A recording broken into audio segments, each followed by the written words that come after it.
La semaine du président de la République a débuté par une note triste. Le chef de l'État Félix Tshisekedi a commencé la semaine du 21 au 27 octobre 2019 par la visite de réconfort aux victimes de l'accident mortel qui s'est produit dans la nuit du samedi 19 au dimanche 20 octobre dernier à Mbanza-Ngungu, dans la province du Congo central. Arrivé sur le lieu du drame, le président Félix Tshisekedi a visité les rescapés pris en charge dans un centre de santé de la proximité. Touché, le chef de l'État a instruit son gouvernement de dépêcher 3 cliniques mobiles et de donner des moyens conséquents pour acheminer toutes les personnes blessées vers Kinshasa pour des soins appropriés et de réserver un enterrement digne pour tous ceux qui ont péri à la suite de cet accident.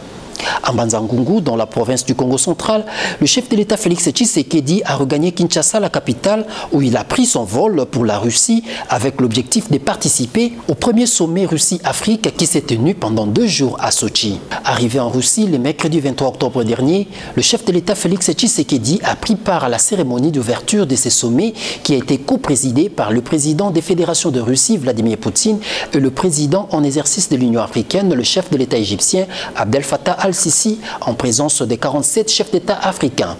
Après la cérémonie d'ouverture, le président de la RDC a eu un tête-à-tête avec son homologue russe Vladimir Poutine en présence de leurs délégations respectives. Les deux chefs d'État ont convenu de relancer de nouvelles coopérations dans divers secteurs, notamment des mines. Le jeudi 24 octobre dernier, jour de la clôture du sommet Russie-Afrique, le président russe Vladimir Poutine a réuni autour de lui tous les chefs d'État africains venus à ce sommet pour échanger autour de la nouvelle donne de coopération qui va désormais unir la Russie à ses pays du continent africain. Prenant la parole, le chef de l'État congolais Félix Tshisekedi a indiqué que les impératifs de coopération et de développement ont conduit la RDC à adopter les bons voisinages et l'ouverture au monde comme principe directeur de sa politique étrangère qui met l'intérêt supérieur de l'homme congolais au centre des partenariats porteurs de croissance forte et inclusive. Poursuivant son speech, le chef de l'État congolais Félix Tshisekedi a signifié que le mode de développement durable qu'il a choisi consacre en outre le primat de l'agriculture sur les mines. À l'issue de ces sommets, le chef de l'État Félix Tshisekedi a quitté la Russie avec une note de satisfaction car déjà à Kinshasa, son gouvernement vient de signer un mémorandum d'entente avec Russell, une société russe des chemins de fer visant la réhabilitation, la construction de voies, formation du personnel et l'installation d'une usine de montage de locomotives en RDC. Coût global de ces contrats, 500 millions de dollars américains.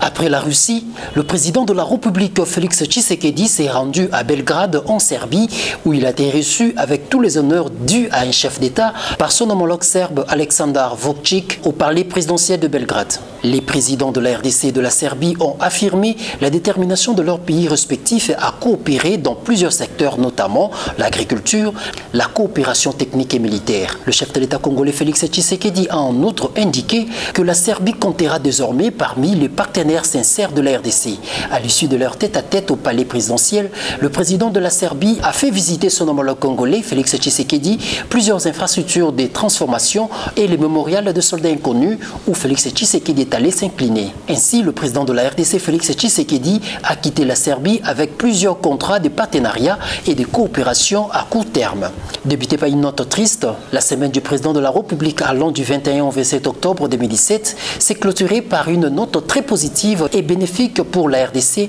qui désormais donne le reflet d'une nouvelle image d'elle vis-à-vis des pays étrangers grâce à la politique et la diplomatie agissante du chef de l'État Félix Tshisekedi.